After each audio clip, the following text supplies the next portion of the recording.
Hi guys, and welcome back to a brand new Am I the A-Hole reaction video. Hello everyone, what is the tea? What is the Darjeeling, the Lapsang Souchong, the Scalding Hot Assam, the Earl Grey?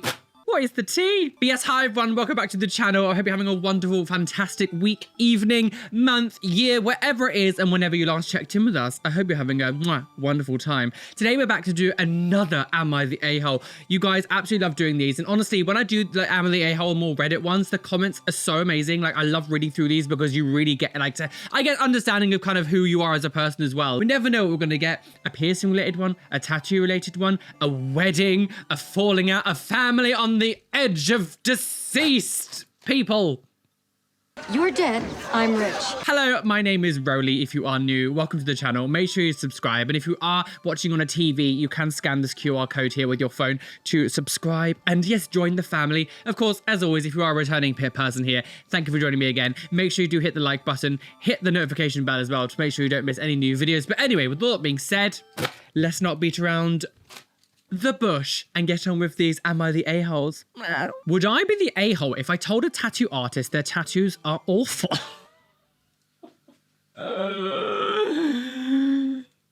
Okay, sure. So this has been happening for a few months now, almost a year, and I'm at my wit's end and I just need some help. My darling dog died earlier this year.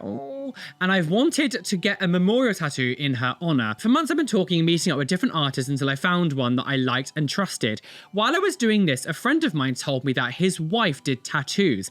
I was interested in the work, so I asked to see a portfolio. If I'm being honest, the work isn't great. So I politely told him that it's not really my style, but thank you for telling me about her. Now, on top of the problem, that conversation happened in January, and every single time I've seen him, he goes, "Did you get the tattoo yet? If not, you should let my wife do it." And every time I say, "No, thank you, I found an artist that I can trust," he would glare at me. Then, one time I ran into his wife and she asked me about the tattoo. I told her I haven't gotten it yet. Then she would go on about how she can do a much better job and she wouldn't charge me as much. I told her the same thing I've been telling her husband, that I found an artist I really like, and she goes, "Well, I have an artist I love and trust too, but I give other artists a chance too." I give other artists a chance too? But what? I kind of got frustrated and just walked away. She overheard me talking about my niece going out to get her eyebrow pierced, and she jumped in praising her piercing abilities and showing off her own ear piercings that looked like it was done on the looked that it was on the verge of falling out of her ear. I said I'd like to think about it, and she finally stops asking for that day. I'm so tired of hearing how good she is from both of them every day. Why can't they take no for an answer? Am I the only one in the damn universe who wants to get a new tattoo right now? Please help. Please help. I don't want to be mean to them, but I also want them to stop asking me. This is a really weird, pushy set of people. I would never want these people in my life. Say one of my friends come out to me and was like, "Oh, my friend does tattoos, you should go to them." And I've said no, and they kept going on about them all the time, going, "Please go and do it." There's something weird going on there. Then all of a sudden jumping in being like, "Oh, I can do eyebrow piercings." It sounds like these people are just trying to take your money. It sounds like they're like desperate for money and they're just kind of like, "We're gonna just assault this woman until she says yes." This is a very weird situation. I think at this point, if you get involved with them again and they come after you, you need to just say, "Sorry, your work is shit. I don't want it. Don't talk to me." Honestly, this sounds like I have a tattoo studio in my garage. Please come and do it. And it's not clean and disgusting. I reuse needles. Feels very dodgy on the side, like naughty tattooing. This doesn't feel like an authentic tattoo artist or like an authentic piercer who's got the qualifications, who's done all the work. This feels very much like, "I could do it cheaper, girl. Just come to my house." And then you get blood poisoning. Dodge, dodgy McDodge dodge. Craigslist piercers. Good tattoo artists don't beg for work. They have waiting lists. Oh.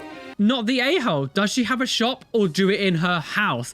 Is it health certified? If not, I'd say I prefer someone who has a shop, etc. That if something went wrong, they would be liable and you would be compensated. Absolutely. Yeah, this does not feel like an authentic tattoo artist. This feels like some like, "I did my training on Wikipedia, and now I'm a certified tattoo artist from the University of..." Wow. We did it! It's very Lauren Harry's. I've got 8 degrees from my own house. Only a small proportion of people will understand what that was. Am I the a-hole for siding with my son about his piercings? So I'm a 46 male and my son is 18. He moved out shortly after turning 17. Moved out at 17, Jesus. He did not get along with his mum and he didn't want to live with her anymore. Relatable. I made sure he had enough money to rent bills and kept in contact with him. You sound like a really good dad. Absolutely wonderful. I haven't seen him for over a year, almost 2 now, and restrictions have been partially lifted. So this is obviously must be like a COVID story. So restrictions have been partially lifted. I invited him to visit and he accepted. When he had left home, he was actually the only person in our house that hadn't gotten a piercing. Both our daughters have their ears pierced, 11 and 15. My wife used to have a navel piercing, now healed, and I used to have one of my ears pierced, now healed. When my son arrived, it was like looking at a different person, but in a good way. He looked happier than I had ever seen him. He also had a few new piercings, some tattoos, and he had a lip piercing, both lobes pierced, a few cartilage piercings on one ear, and the one that my wife took issue with was a microdermal piercing near his left eye cheekbone, a piercing where the one end is embedded in the skin. Did your son move away because he was, you know, a little bit fruity? This guy's a fruit. I sat and talked with my son for a bit. He talked about his siblings and we talked about how he's doing at uni, how his boyfriends are... I was right. How his boyfriends are doing. Then my wife got home and shit hit the fan. At first she was like, who the F is that? And then freaked when I told her that it was our son. She told him to either take out his piercings or leave. He went to take out his lobe ones, but she told him to take out the microdermal first. He explained that he kind of can't remove that one, so she kicked him out. Oh, and we wonder why he wanted to leave the house to begin with. When I lived with my housemate Callum, sometimes he would have a guest over, a friend or something. I wouldn't know. The idea of walking in and being like, who the fuck is that? Who responds? Who reacts like that? What? I asked her why she did that, and it devolved into an argument about me condoning his lifestyle and how she doesn't want someone like that around and influencing our daughters. She's homophobic. This isn't about the piercing. This is because he's gay and she doesn't like that. This is a deflection. I mean, like, the piercings, no, he's gay and she doesn't like it. She thinks he's the a-hole for not informing us that is what he looked like that, and that she thinks I'm the a-hole for letting him even after I saw how she looks. She's now saying that we need to be united in front of our kids and blames me for the sorry, no, this is I feel like you're just being this is a homophobic woman who's let me leaving this as like an excuse. Like, no, sorry. You're wondering why he left to begin with. I completely understand why he left. I'm surprised the daughters haven't left either. Like, why are you still with this woman? She sounds like a horrible person. You're not the asshole. The woman is the asshole. This monstrous woman, like, absolute beast. Beastie the beast. I would seriously review how you can be with someone who would treat your son like that. Absolutely. Seriously, what example does it set for your other children? That their mother's love is conditional on whether they behave according to her standards and that you will not fight for them. The only bad influence on your daughters is your wife. Once your children are adults, you can't control what they do anymore. This woman sounds like she's really controlling. She hates the fact that this guy has body autonomy on his own. He hasn't got anything too dramatic. He's got a derm and some ear piercings. On the grand scheme of like how body modification is, he's on like the really low level tier of like extremity, spelling correction. This is not about piercings. They were fighting and didn't like each other before he even had any piercings. So there was obviously an issue beforehand, and the piercings and the way he looks is just a deflection. She clearly just doesn't like the fact that he's gay. She's a bitch. Am I the a-hole for leaving a dry wedding early to go out? A wedding, more weddings, wedding, magic wedding on the wall. Who's the most fucked up one of all? Hello, beautiful. 2 weeks ago, I, 35 female, went to a wedding in our college town for a member of our college friend group. My husband and I left the kids with my parents and went. We got a Verbo with another. What's a Verbo? Is that like an Uber? It's like, we got a Verbo with another couple I went to college with for a few days. My husband and I don't have a ton of time to ourselves away from the kids, so we were excited to let loose, girls. On the invitation, it said the wedding went to 11 with an after party with the bride and groom at the venue. The venue was a gorgeous mansion and the bride and groom had it for all the night. They were leaving for the honeymoon the next morning. Cut to the wedding day and it's a dry wedding. Apparently the groom is 2 years sober. No one told us this and we were admittedly bummed. If you're that upset that you can't drink, there's probably an issue. We found out there was no alcohol. We told people we were going to some bars after and not going to the party. We left the wedding at 9:30 because we were itching to go out and the wedding was boring. You don't sound like a very good friend. Pretty much the whole college crew left around the time we went out. Apparently the bride's friend group did not stay for the party. The grooms did and optics were very lopsided at the party. We all heard from the bride about this and she called us assholes for leaving. You were, yes! She said that she didn't feel supported and felt like we were spiting her now husband for his sobriety. I told her that she was reading too much into it. We just wanted to go out. She is especially mad at me as I look like the ringleader of the outing. I mean, you were the one who said, I don't think I've done anything wrong. Am I the a-hole? I find it very interesting that you would be so intent. You would like, this sounds like the kind of people that would, if you say to someone, I don't drink, their response is, but what do you do for fun? Suck off a complete stranger in a public toilet. Because their whole life clearly just evolves around getting slaughtered and going out clubbing and things. If that's what you want to do, like, I'm not judging that exact, like, if that's what you want, I drink. I don't really drink very much, or not very much anymore because I can't deal with the hangovers. I'm not anti-alcohol. You've been invited to your friend's wedding and suddenly half the party leaves just to go out and get pissed. You could do that anytime. This whole thing about we don't get any time to ourselves normally. I mean, you could do. You actually could. Like, you could hire a babysitter and go out and get pissed. If it means that much to you, go and do it. I'm sure you've got separate friends as well. Like, why doesn't the husband just take care of the kids and you got your girlfriends, or vice versa? The guy can go out with his guys, have your own time as well. This is a wedding. This is like something that, should, done just for one time for this couple, and you expect them to last forever, whatever. You couldn't have been, oh, okay, I just won't drink today and we're going to support my friend. The fact that you and basically all of the college people went and you basically like deserted your friend, you're an asshole. Like, you're an asshole. And maybe it's because I'm not a big drinker. Maybe that's what it is. Like, I have a different outlook on it. You've gone around telling people you're going to leave and then suddenly a load of you have all left the wedding all at the same time. And the bride's there like, well, great, all of my friends have just left. It doesn't matter what the reason is. Like, that's never going to feel good for the bride. I've got multiple friends who don't drink. If they, like, at their weddings, if they're like, oh, by the way, we're not serving alcohol, I'd just be like, okay. In my 30s, I've actually sort of like had like a renaissance, I guess, of like party mode. And I've been going to a lot of parties recently and like club nights and events and festivals and stuff. I have more fun now as an adult doing it, not drinking, than I did when I used to get slaughtered back when I was in my 20s. When I remember everything, I have more control about what I'm doing. And 3, you can make smarter choices. This whole idea of just going out and getting bladdered for the sake of it, especially when you're like 35. And like a top comment here just says, I'd like to call you not the a-hole. Had you just left quietly and not talked about it with a group of people, you would have gotten that judgment. Unfortunately, you are the a-hole. You told all the friends that this sucked and that you were leaving to go get drunk and became a ringleader for the group of friends to follow. If this was just like a little gathering of your friends at someone's house and you wanted to leave early to go clubbing or something, fine. But it's someone's wedding. This wasn't just like a little get together with your friends, or you're having like a little sort of like girls' night in or something. Like, this was quite a meaningful thing to people. The general consensus of that was a-hole. Are we surprised? I don't think. Bitch. So this says, am I the a-hole for telling my aunt and family that they have lost access to my sister? Jesus Christ. Family is being ripped apart. Hello, Jerry Springer. I know you're dead, but revive yourself, girl. We need help. A few days ago, I, 23 female, was supposed to pick up my little sister, 7, whom I have sole custody of, but my aunt, who's 32, overstepped and said that she would pick her up and drop her off to me. She took 45 minutes to do so, although I lived 10 minutes away and was only 5 minutes away from the pickup. Well, okay, that's weird. Fast forward to the next day. My little sister informs me that while she was with her aunt, she saw our estranged mother, who was only allowed to be seen with her during supervised visit from the CPS only. Oh my God. We better call the police.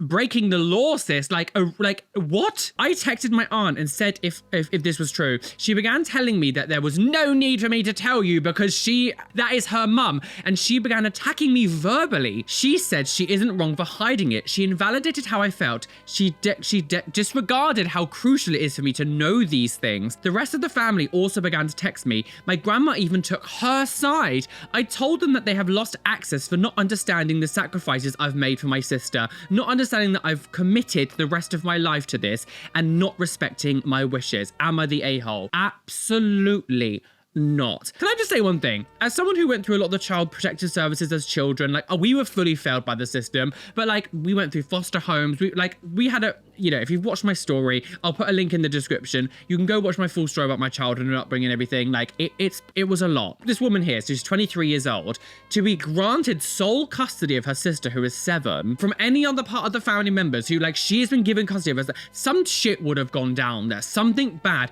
And the fact that the mother's only allowed to be supervised visit from CPS as well, not just like from another party member, like the sister has to be there as well, like also, you know, someone else, like, no, CPS has to be there. Some shit would have gone down. This isn't just like, oh, the mother left her at home for an hour. There would have been something really bad going on there. Then the aunt would just take the child to the mother and just like allow them visitation, breaking the law. Like, that is unhinged. You know, I have no contact with basically most of my family, and that happened when I was very young. And there's many times when I was a child where we were not allowed to see our own mother for various reasons. The idea that someone would have taken me to see my mum without consent and without telling anyone else, there would have been so many like consequences, like bad consequences of that, and you have fully been like, why are you not seeing her anymore? And I know it's sad because the you know, the 7-year-old might not completely understand what's going on, but I do agree that like you lose your rights to be able to see this child. Like, if you're going to put her in danger,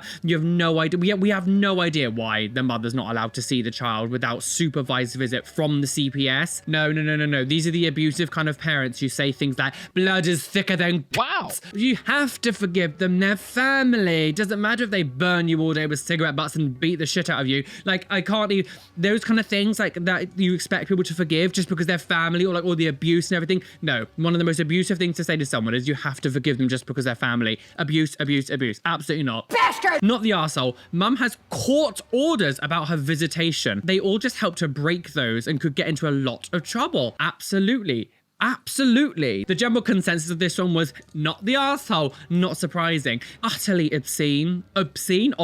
Abscess. She's got an abscess on her face, girls. There's a cutaway that I've not used for a long time, but I'm going to use it now. Electric chair.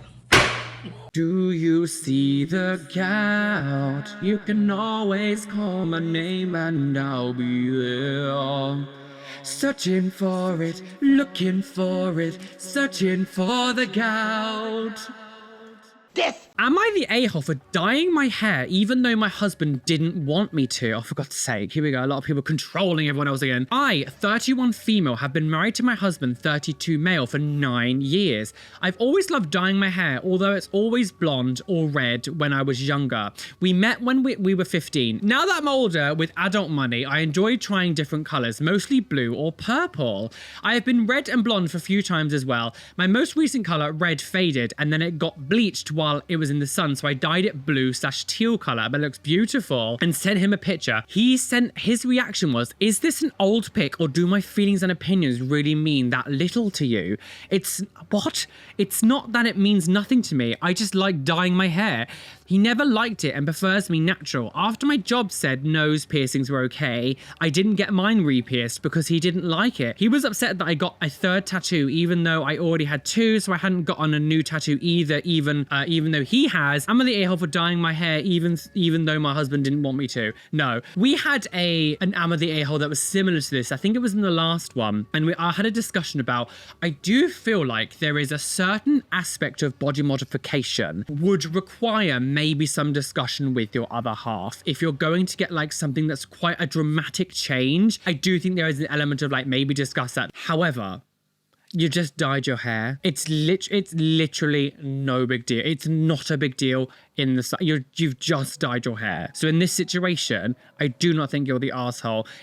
They've known already that you dye your hair. You've had it blue and purple and teal before and like everything. So the idea that your other half is like, I can't believe you just, my opinions mean nothing to you. I want you to die. He doesn't own your body and you're just dyeing your hair. It's not a big deal. This is not a big deal in the slightest. The idea that he would react like that says that he wants to control you, doesn't like that you have body autonomy, and doesn't like that you make choices without him, because this to me is a red flag. You know, the top comment here, not the a-hole. Your husband is being weird and controlling. Why are his feelings affected by you coloring your hair? He's known you for almost 2 decades and still can't accept that you enjoy body modification. Yeah, I just feel like there's a lot of red flags in this, to be honest. I just think the fact that you're 31 and 32 and you met when you were 15, like that you've known each other for so long now. Of course he's gonna know that you're into some kind of body modification. You just colored your hair. This is literally not a big deal. The general consensus of this one was not the arsehole, and all the comments, I just looked down the comments really, they just said exactly what I've just said. Am I the a-hole for not giving my daughter a car for her 16th birthday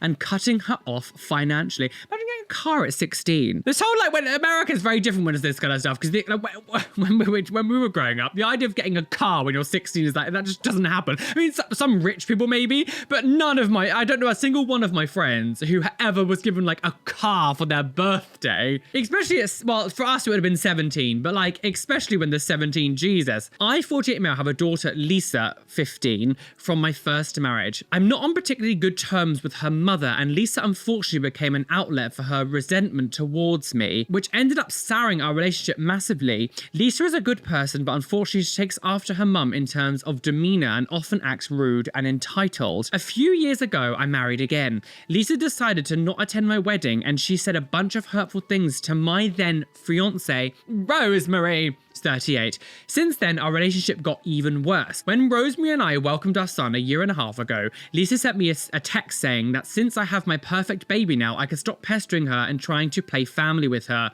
It hurt me deeply, and I ended up distancing myself from her, though I kept sending her $100 a month as her allowance. $100 a month! $100. Oh God, Jesus. I would get like £5 every fortnight. £10 a month I would get. What, maybe like $15? $100 a month! Jesus! The idea of getting like £20 a week as allowance is insane. Anyone growing up here, like, I mean, obviously I can only speak for UK people. Like, UK people, did you get £20 a week to make it $100 a month? Like, what? Recently, we had an unplanned addition to our family. Long story short, Rosemary's sister, who wasn't a good parent to start with, terminated her custody rights over her son, Blake, 17. Rosemary and I decided to take Blake in. Unfortunately, a few years ago, Blake got into a horrible car wreck that left him permanently disabled. Luckily, he can still somewhat walk and doesn't need 24/7 assistance around the house, but that's about it. Blake is an amazing person, and he quickly became part of our family. I decided to give $100 allowance to Blake instead. Oh, he was beyond happy and grateful. I also made a hard decision to give him my car. It's a 27 Cadillac I have no idea what cars are, and I was planning on getting rid of it this year anyway, since Lisa is turning 16 in a month. I wanted to give it a gift to Lisa. Okay, so he was going to give the car to Lisa, but instead he's giving it to Blake. So it's Blake's car, and he absolutely loves it. He really needed a car because his mobility issues didn't let him get around easily anymore, and it changed his life massively. Of course, Lisa didn't like it. When she realized she wasn't getting any allowance, she called me and asked what's wrong. It was the first call I received from her in a year, if not more. I explained that now our family has expanded, I do not have enough money. I'll be sending her mum child support payments as per core agreement, but she shouldn't expect anything extra. She asked me about the car, and since she knew about my plans on giving her the car, I told her that the situation has changed, and I no longer can give her the car. I'll admit, what I said next was probably asshole-ish of me, since I told her that I now have 2 children to play family with and asked her to stop pestering me. Wow. What? This caused her to blow up completely, to the point she got her mum to call me and scream at me, and so did her new husband. They threatened to sue me. Lisa said she'll go no contact and so on. I brushed off the threats, especially since Rosemary is a lawyer. I made my peace with the poor contact with Lisa years ago. They also managed to write a few mean things to Rosemary and Blake, and this is what got me wondering whether I'm an arsehole here. You're dealing with a child, and clearly something has happened here with the relationship, and it doesn't matter who is in the right and wrong. You're still dealing with your child. You expect children from like broken homes or broken families to fully understand the situation. It does feel like you've kind of pushed her out. Even if she was being a bit bratty, she's a child, and I feel like unless some information's missing, it doesn't feel like you've not made it sound like you've made much of an effort with her, to be honest. Yes, you've given her money. I still think $100 is excessive to give to a 15-year-old. You've not really laid out many things here being like, I tried to do this for her, I tried to do this for her, I tried to do this for her. Because if this is your daughter, if she's a bit standoffish or whatever, I would think that you would at least say here, you tried so many things to try to get her on board. And eventually you were just like, look, I can't do this. But you've not said that, which makes me feel like you haven't really tried. I want to just read the comments because I'm a bit sort of like conflicted on this. It says, you are the a-hole. This is a top comment. You are the a-hole. You're the adult and haven't acted like it basically her entire life. She was what, 10, 11, 12 when you got divorced? Exactly. She was so young. She takes after her mum, aka I did absolutely no parenting and I'm shocked she acts like the parent who actually raised her. Absolutely. You distance yourself because the child said something mean. Oh my God, seriously, will you do the same when your son does the same? Because guess what? No teen has always been has a positive relationship with their parents. Absolutely. More likely your kid says, 1, they hate you, 2, you're ruining their life, 3, they didn't choose to be born something similar. So you're just gonna dip when they get to that stage? Absolutely. There seems to be information missing on this story, and I'm not surprised that she has resented you. But then also as well, because you made that comment at the end, that now you have a family.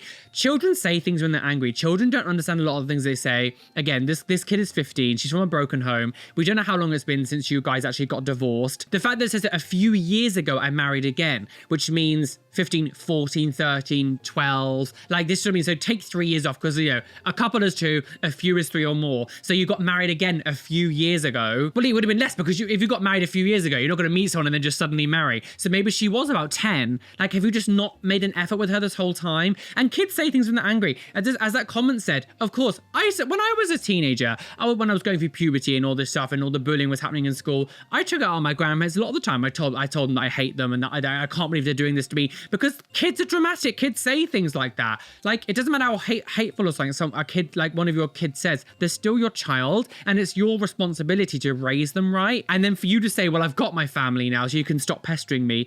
That's so unbelievable. That could be so unbelievably hurtful to a child who already thinks that in their head that this is a situation that I've been pushed out. The fact that you would then say that to your child is so horrible. You negligent monster. The general consensus of this is asshole, and I'm not surprised. Awful, awful. What a horrible thing to say to your child. Am I the a-hole for doing a half-assed job taking family pictures at a wedding after being told to shut up and stop being a smartass? It's always a wedding.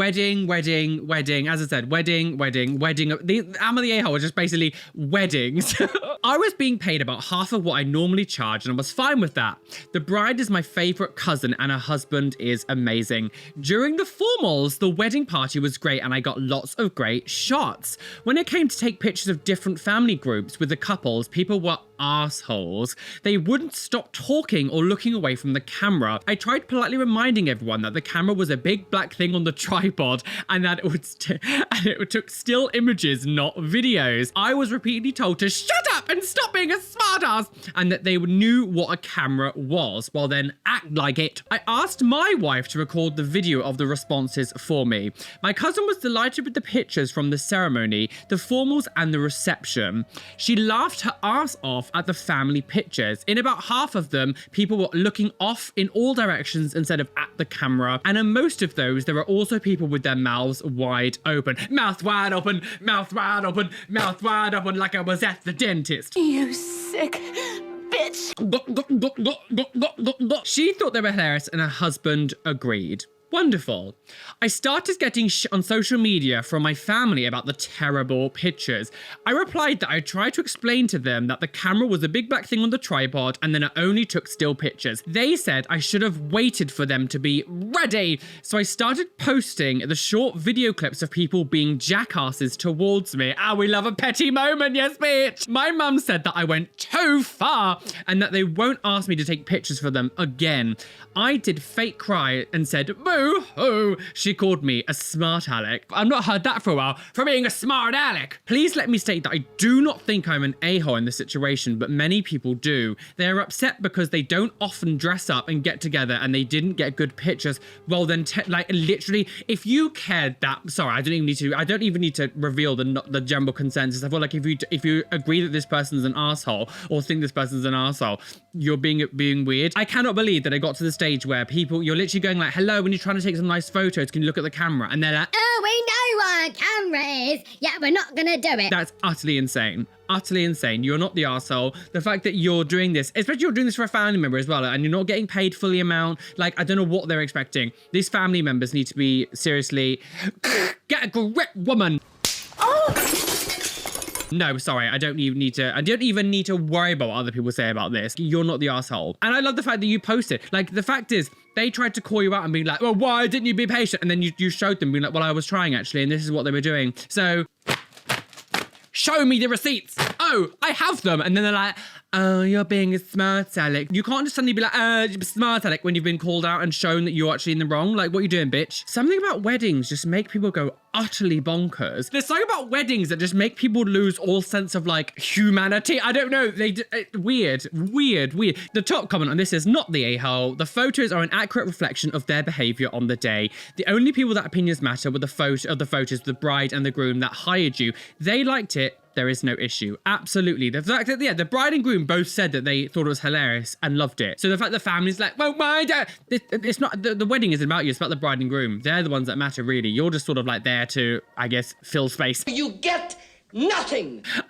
So if you want nice photos of other people, dress up yourself then and go and do it and pay for them. And as you probably can tell, the general consensus of this, which we do agree on it, not the a-hole. Am I the a-hole for telling my girlfriend that I don't like her tattoo? Oh, this one's very short. I've never really been a fan of tattoos, and my girlfriend recently got her first one, which she loves, and I'm happy that she likes it. When she asked me if I liked it, I told her that I'm happy for her and that my opinion doesn't matter, but I wasn't really a fan of it. And now she is super dry and I can tell something is wrong. Am I the a-hole? You're not the arsehole. She asked you for an opinion and you didn't give her the one that she wanted. Stop asking people's opinions if you don't actually want the truth. If you want someone to disagree with you, then don't ask for someone's opinion.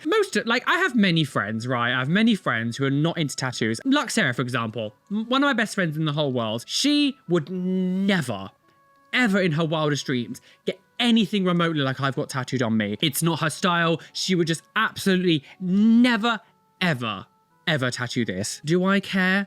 No, because it's my body. And if people don't like my tattoos, I do not care. My old housemate Callum, one of my other best friends, he doesn't like piercings, especially to the level that I've got them. And he doesn't like them. Do I care? No, because I'm like, it's completely irrelevant. You do things like this for yourself. It doesn't matter what anyone else says. For you to be super dry and then not talk, like, and just be like stropping and stuff, it's like, don't ask people's opinions if you actually don't want the truth. It wasn't even like you were like, oh, that's disgusting, I hate them. You literally said to her, I'm happy for you and your opinion doesn't matter, but you weren't a fan of it. Like, it's not like you were like, you're disgusting. Not every single person is going to like everything you do, and that's absolutely fine. As long as they're not treating you different or treating you like an arsehole or being horrible or rude. Like, there is literally no issue here. Am I the a-hole for telling my girlfriend she needs to get a real job and that she will never be a famous comedian? Oh, God, Jesus Christ. Okay. Me, a 31 male, and my girlfriend who's 28. Her and I have been together for 6 years and have been living together for the last 2. My girlfriend has always enjoyed doing comedy and has done open mic nights since we met shortly after college. She has a real sales job though. That was her Monday to Friday 9 to 5 job where she made decent money. I have a good but hard job and make almost triple what my girlfriend was making when she had her job. I said had because last August she quit her job because it was taking her away from her comedy ventures. She told me a year from now she thinks she can really make it. I was a bit skeptical, but since I made enough to support us, I encouraged her because I want to be a supportive boyfriend. I mean, what a wonder, like, that is, like, yeah, good. Since she quit her job, she's been doing Uber and DoorDash, which is where she makes 100% of her money. Her comedy has gotten us $0. Over the past few months, I have started to resent her though. She consistently complains she has no money, yet drives for Uber and DoorDash maybe 3 times a week for maybe 4 hours at a time. I have been paying a lot more for the household expenses and I'm not saving as much as I'd like to anymore. She sleeps until noon because sometimes her open mics run real late before she even gets to perform.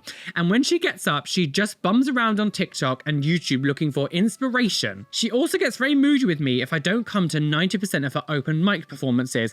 Even after working 14-hour days, she will get mad if I don't go to her open mics at 11 p.m. on a Tuesday. Last night, I did the unthinkable. I asked her to consider going back to a full-time job. I said she should still do her comedy, but I'm struggling with taking care of our expenses all by myself. When she gave a dismissive answer, I told her firmly that she will never be a famous comedian.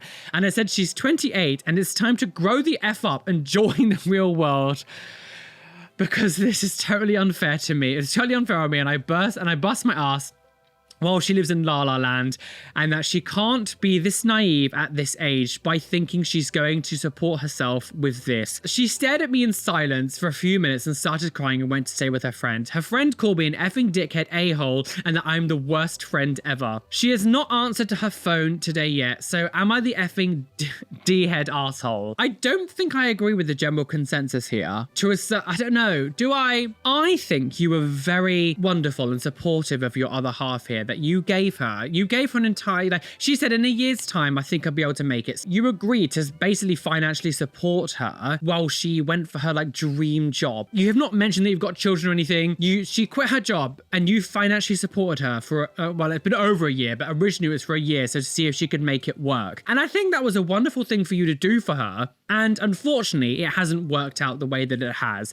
And, you know, she may be doing like a side hustle, a little bit Uber and DoorDash and stuff. It hasn't really been making her much money. And then she's moaning about not having any money. And she's getting angry at you for not going to all of her open mic nights when, you know, this is her dream, not yours. I get that you want to support her in things, but like, it's not for you to go to every single thing that she does. She has to be able to do it on her own because, of course, if she did make it big time, you wouldn't be able to go to everything that she does as well because you still have a job. If she gets the benefit as well of being able to sleep all the way in until noon and you don't, it's not fair because you still have to get up early for your job, work a long day, and then do this when, again, it's her dream, not yours. I think you've made a lot of compromises for her. I will say, I understand that you snapping. You saying what you did was probably a bit harsh, but I think sometimes some people need a bit of a reality check. You know, if you followed any of my story, you know, I started YouTube in 2008. It was way before you could make any money on the internet at all. It was just literally just like you did it for fun. When monetization came in and you were able to do this as a full-time job, I loved doing it so much. Even back then, that my mission was just like, this is the job I want. I loved presenting. I loved being in front of the camera. I loved chatting to people. I loved the interaction. I loved all that. And instantly I was like, this has to be my job. I was going to do anything I possibly could to do this job. I did that for 10 years before it became a full-time job. It takes a long time for most people. Yes, sometimes you get a lucky hit and some people get very lucky very quickly, but the majority of people who do this full-time as a full-time job takes a long time because you have to learn how to do it. This isn't something you can just turn on your phone and just suddenly be like a full-time creator, because those people who get it very quickly burn out very quickly because they haven't learned how to do it properly. The reason I'm telling this story is because I did that while working a full-time job. I don't know how easy it is to get into the comedy scene. I don't know that. The fact that you were able to get a year off, I would have loved before, like, you know, back in, I don't know, 2015 or something, if I could just have an entire year off of work and all I would do is focus on this. Maybe I would have done it sooner. Maybe I would have made it a full-time job sooner. I don't know. I never was able to do that. You were given a full year and you said within a year that it would happen. And the fact that it hasn't happened in that time and you still wouldn't get a full-time job again and be like, no, I'm not doing it, you don't support me, and you expected so much from the other person, I think you're being a bit of a brat. You're being a bit bratty. I'm not saying give up on your dream, but you have to be realistic. Hope that someone else is just going to financially support you because you're determined to do this. If you're that determined to do it, you will do it with a full-time job. It's different when you're like a child who still lives at home or something. You're an adult who's already been working a job. I couldn't just take a year. Even now, say I had something like another passion. I love making music. I absolutely love making music. I'm not a great singer. I've got songs on YouTube. You can go search them up if you want. I've got a whole playlist. Like, I've made songs before. I could never take a full-time year off this job and to do that full-time. The fact that you stay in bed until midday, just scrolling on your phone, to me feels like you've just kind of got a bit lazy and not bothered to do it. I used to work the 7 a.m. shift at Morrison's. I get up at 5 a.m. because, again, in London, traveling is quite a long way as well. So then I'd work 8 hours, come home, might have a little bit of a nap. Then I would be filming, editing, promoting myself, and I wouldn't go to bed until maybe midnight or 1. I technically did the grind and I didn't sleep for like a decade. It wasn't fun. And yes, in the end, I was able to make this a full-time job, but I sacrificed a lot. I basically sacrificed my 20s. I didn't really do much, which is why I said earlier on in the video that like I'm having a renaissance in my 30s now, being able to do everything I missed, because I basically missed out my 20s. When it's your dream job, you do things for your dream job. Get a full-time job, and you could still say it doesn't mean you have to give up on your dream, but you can't rely on your other half just to basically be your parent and just look after you. Because I'm assuming most of the money that you were making in this situation was going back into you and your career, what you were doing as well,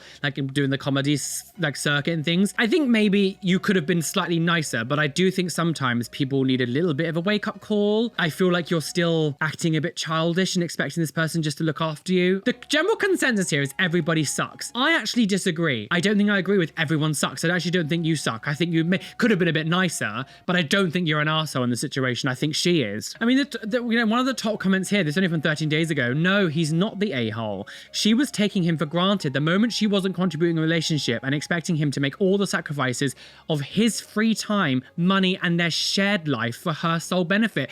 I mean, it's true. She expected him to go to, if she was getting arseholery every single time he wouldn't go to one of her gigs when he already works a full-time job and didn't get the benefit of having the extra sleep like she does. She needed to hear it. It's a super hard and oversaturated living to make a full-time salary in. I mean, again, I don't really know the comedy circuit, but maybe it's true. She's delusional if she thinks she can. Sure, a few might do it, but most people have other jobs and gigs they have to do to make ends meet while pursuing their dream. Absolutely. And you were very lucky that you were given an entire year to do it. Yeah, I mean, this person just kind of goes on to kind of just say things that I just said. I don't think I agree with everybody sucks. I think he was a bit, yeah, he could probably be a tiny bit nicer, but I don't think you're an arsehole. I think you were just that, you know, things build up over time. But yeah, I don't know. But I want to make a point to everyone listening to this and watching this now is it's like, don't take advantage of people, but it doesn't mean that you have to quit your dream job or have to give up on your dream job. I never gave up. Even if you can only dedicate an hour, 2-3 hours a week on doing something that you love, don't ever give up on these things that make you happy, but don't take advantage of people. If you are blessed enough to have an entire year off to work on your dream job and you're financially supported by someone else, at the end of that year, if it's not happened, stick to what you were going to do and get a job again and go back to doing it as a side thing, because it's not fair just to like rely on someone else to do it for you. If they were generous enough to give you a year to do it, don't take the piss. Well, guys, we're well and truly aboard that trigger train today. Choo choo, speeding down the railway, about to crash off a cliff and plunge to our deaths. Ooh, squat for Jesus. Oh, Jesus loves a good peach. Oh, Jesus loves to get rolled on the last supper table. Oh, Jesus loves to get tattooed and pierced and kicked out of his house for being a puff. Anyway, thank you for so much joining me today. Yeah, God, Jesus Christ, it's a lot cooler today, so I was able to do a video a little bit better. I mean, it's still warm in my room, but the heat has gone down. It's no longer in close to the 30s. It's now down to the 20s, which is quite nice. Thank you for joining me today. Let me know all of your comments and information down below. Tell me your information. What's your bank details? Tell me your thoughts and opinions down below. I feel like this one was actually a little bit less conflicting with each other. Like I think the last one we did, I actually disagreed with quite a few of the things. On this one, it was only one of them. Everything else I agreed with. So let us know down below. Also, have you had any wedding disaster stories? Let me know some wedding disaster stories. But thank you for joining me today. As always, please we hit the like button, comment down below, subscribe. You can use the QR code here as well. Yeah, scan with your phone, subscribe to the channel, hit the notification bell so you don't miss any videos that are coming up. Today's Instagram shout out goes to Soon Suzanne. Oh, soon she'll be a real woman. Thank you for joining me on Instagram. Come and follow me on Instagram, and yeah, maybe you could be in the next Instagram shout out. A massive shout out to my lovely Patreons whose names you can see on the side of the screen here. Thank you for being a Patreon, and an extra special shout out to my top tier Patreons: Bumblebee Whisperer, Blue Gem, TNS Mum, Adam Brett Batch, Nova, Ryloves Rory, Cameron Pittman, Rishi, Athena Falling Angel Barrington, Erin Grace, Benjamin Baker, AmITheA, Robin Scott Palmer, Bethard, Steph Utek, Caitlin Wright, Chloe Louise, Cassie H, Shell Herman, and Kelly Bowser. Thank you for being my top tier Patrons. You guys are mwah, zillishy wishy. Anyway, be fabulous, be amazing, be gay, be everything you want to be, and don't let any bitch that say that you can't be. Why is that? Because you're flawless.